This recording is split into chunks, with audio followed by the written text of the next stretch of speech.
liftoff now just 16 seconds away. Let's listen to the official NASA countdown.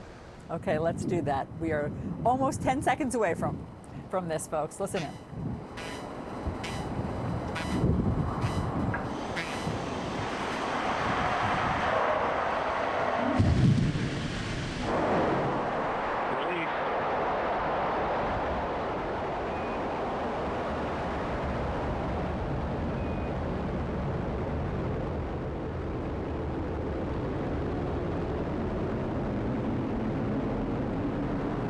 Houston, Starliner roll.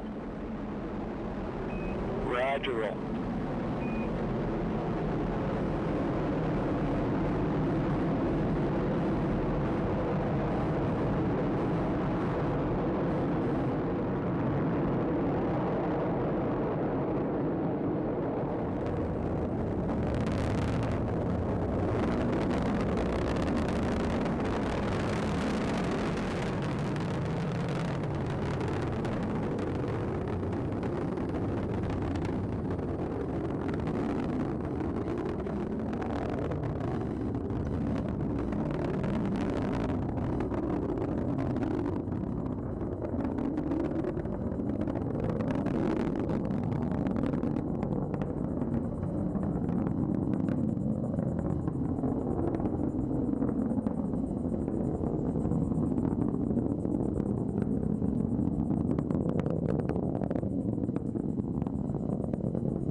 You got a good throttle up.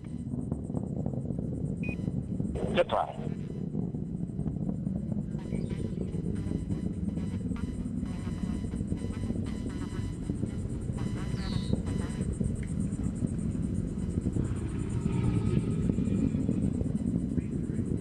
Good SRB burnout. Good SRB.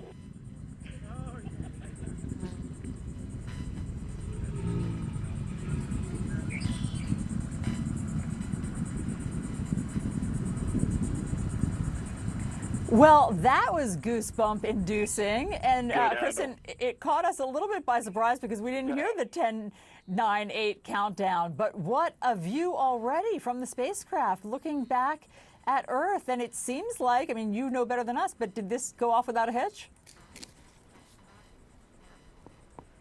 Well, it's still very early into the mission, but so far everything looking very good, nominal, as they like to say at NASA. I mean, just think about this, Allison. This launch, a decade in the making.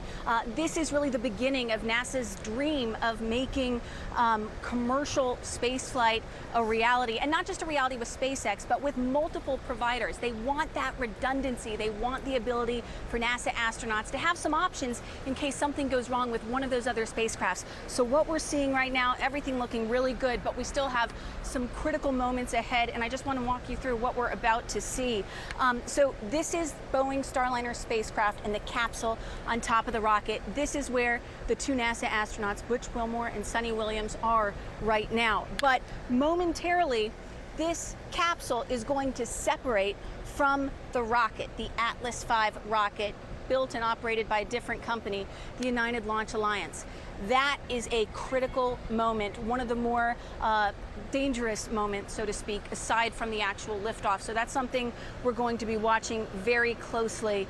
But if all of that goes according to plan, you have MECO, main engine cutoff, then what you're going to see is Butch Wilmore and Suni Williams finally getting to test out Boeing Starliner spacecraft in space. And they're going to be spending about 8 days up at the International Space Station, testing out the spacecraft itself, but also delivering some cargo to the crew that's already up there. And you know, Allison, they're bringing a lot of supplies, but one of the things that's most important right now, it's easy to kind of laugh about this, but you know, going to the bathroom up at the International Space Station is pretty important. And up there, they recycle all of the astronauts' urine, turn it into drinking water, but there's a problem with that recycling pump, the urine recycling pump, so to speak.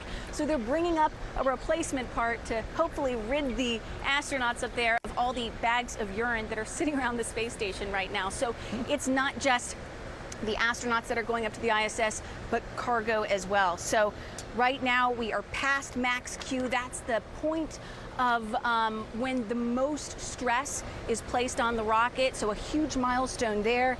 And you can apparently see the entire U.S. coast from the rocket. I don't have a good display of it right in front of me, Allison, but so far this is looking really, really good. And so, you know, for Boeing, this is a space flight that they really needed to go successfully. They needed to prove that they could compete with Elon Musk's SpaceX. And, you know, this is also just coming at a tremendous moment for spaceflight in general, because you have another big launch scheduled for tomorrow. SpaceX's Starship, which is going to someday land NASA astronauts on the moon and perhaps someday go on to Mars. So that's really a critical piece of this puzzle here, Allison, because NASA needs Boeing Starliner to work so it can focus on Artemis and some of those other missions as well. Well, Kristen, I'm so glad, first of all, there's a lot there, but I'm so glad that you told us about how it's designed to have pieces of equipment peel off, because we are seeing that. We're seeing some pieces peel off, but everything is fine because that was by design. And of course, I'm glad that you told us about the urine filtration system that I really think needs to work. That also feels very important. How long will it take them to get to the International Space Station? Yeah, it's going to take them about 24 hours to get there. And then one of the other critical moments is, you know, this spacecraft, this capsule, has to actually dock with the International Space Station. They've done it before during the uncrewed test flight, and that was successful, but this will be the first time that you actually have two astronauts on board during a docking with the ISS. Important to point out, though, you know, these are two of the most experienced and highly trained NASA astronauts, both Navy test pilots. For both of them, this is their third test flight. And, you know, for a test flight, their third space flight, but their first test flight. And a test flight is particularly important and given sort of extra weight because, of course, it's the first time that any people have been inside. And so that's why these two astronauts were chosen. And, you know, Allison, this is also a big deal because it's only the sixth time in U.S. history that there has been a first crewed test flight of a new spacecraft. You had Mercury, Gemini, Apollo, the Space Shuttle, SpaceX's Crew Dragon, and now Starliner. So this is a relatively rare event in the history of spaceflight. And just listening to Butch and Sunny talk about how much being assigned to this mission has meant to them. But they've also had to wait a really long time to fly this thing. I mean, for Sunny Williams, she was assigned to this flight 9 years ago. She has been waiting 9 years to fly on this mission.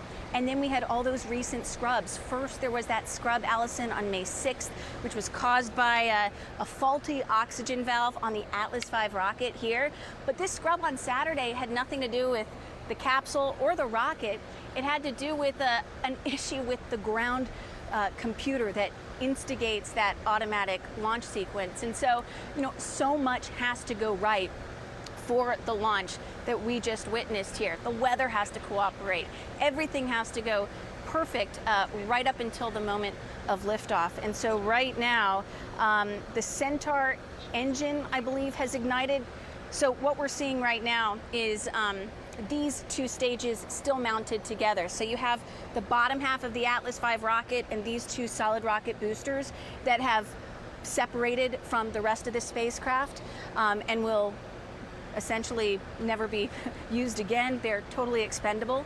But these two now continuing on into space, and then just the capsule in about 24 hours, hopefully rendezvousing with the space station. And that crew up there excited to finally see those astronauts and their friends in person, Allison. Kristen Fisher, so good to have you walk us through this for all the context and for your expertise in this field. What an exciting thing for all of us to witness live. That was really great.